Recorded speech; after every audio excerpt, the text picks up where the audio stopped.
Well, we've had a National Scams Conference here today at Exeter Racecourse, which has involved officers from local trading standards partnerships, police, safeguarding teams, adult social care, and charities such as Think Jessica, where we've all got together to talk about the national problem that is scams, how we can tackle them, how to identify victims, and what we can do working together to try and reduce the international fraud that is mass marketing and other types of scams. And the start of a nightmare which lasted for over 5 years. You see, the criminals behind that letter put my mum's details on what they call a suckers list, and this list was circulated to other scammers all over the world. My mum's ageing mind was whipped into a frenzy as more and more seemingly official and excited posts started to arrive. Of course, we the family told her they were scams, but Mother had never heard of mass marketing fraud, and she refused to believe us. So you can imagine that a victim of this type of crime doesn't necessarily just need somebody to sit down and ask them if they're feeling okay. They're going to need some financial help, I suspect. They're going to need some assistance potentially with their housing. There's a lot of different needs that individual is going to need as a consequence of losing, effectively, in many cases, their life savings. So we're doing some really important work there with the PCC leading on that, and we're very grateful for that.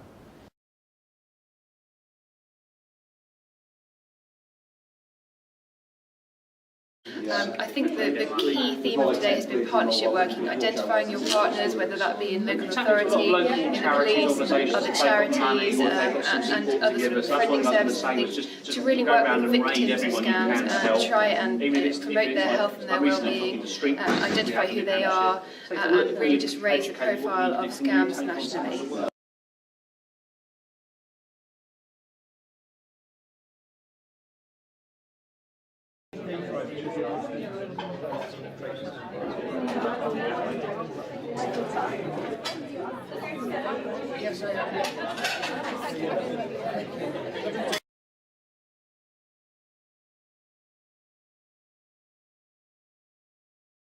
As well, which we've subsequently visited and given them their money back, and just made contact with them, given them a lot of scams advice, personal advice.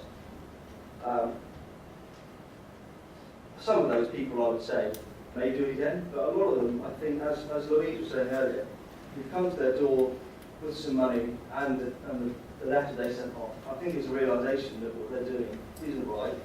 And the scams are scams and they're not genuine. So that was quite satisfying, just to be able to read it. Okay. One really quick one, I think. Earlier as well, you mentioned that if you don't reply to some of the mail as a victim, that it drops off. Yeah. How quick is that? I know it's a bit how long's a piece of string, but is there? It depends.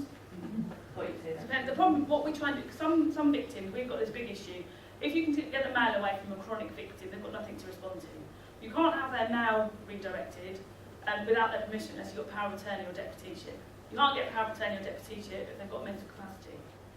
So what we're trying to do is work out whether there's a way that it could be argued they don't have capacity in the moment in relation to their Royal Mail redirection.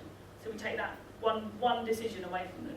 Because a lot of the time you'll find with scam victims, they can care for themselves, they can look after themselves, can feed themselves, pay all their bills, do all of that, but they make these unwise decisions in relation to sending money. Isn't it? I don't like the term addiction because addicts don't get symptoms, but you know what I mean. But I know what you're saying, yeah.